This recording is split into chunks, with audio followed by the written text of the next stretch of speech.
ప్రియులారా, మన ప్రభు అయిన యేసుక్రీస్తు నామంలో మీకు శుభోదయం. ఆయనను గూర్చి అనుదిన ఆత్మీయ ఆహారం, సెప్టెంబర్ 13 శనివారం. నేటి మన ధ్యాన లేఖనం కొలసయ్యులకు రాసిన పత్రిక 1 అధ్యాయం 13వ వచనం.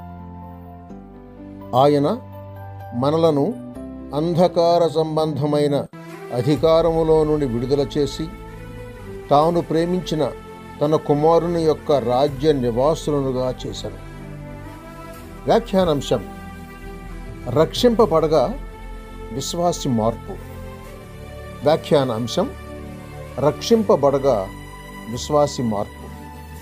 వ్యాఖ్యానం: క్రీస్తును అంగీకరించగానే పై విలాసం మారింది.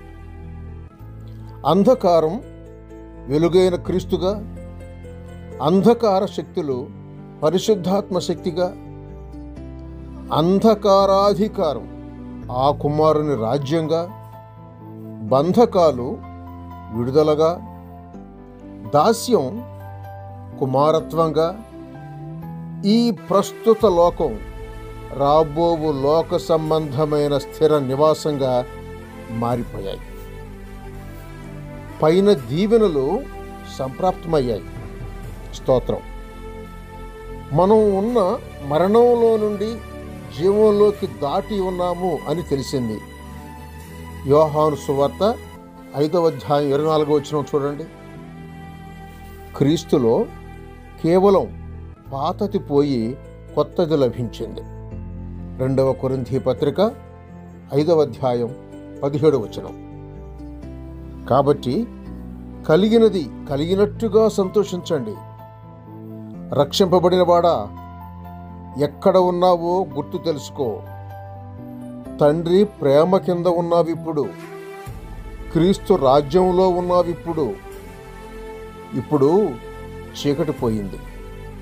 ఆ పాత అధికారం ఇప్పుడు మీ మీద ప్రభుత్వం చేయటం లేదు. మీకు అబ్బిన విడుదల అబ్బినట్లుగా జీవించండి. అంతేకాదు, జీవించేది మాత్రమే కాకుండా మిమ్మును కొనిన నాథుని సేవిస్తూ దినదినం ఆయన గుణాతిశయాలను ప్రచురించండి. 1 పేతురు పత్రిక 2వ అధ్యాయం 9వ వచనం చూడండి. వారి ప్రాణ విమోచన ధనము బహు గొప్పది, అది ఎన్నటికీ తీరక అట్లుండవలసినదే. కీర్తనల గ్రంథం 49వ కీర్తన 9వ వచనం. సహోదరుడు సైలస్ ఫాక్స్ శుభములతో వందనాలు.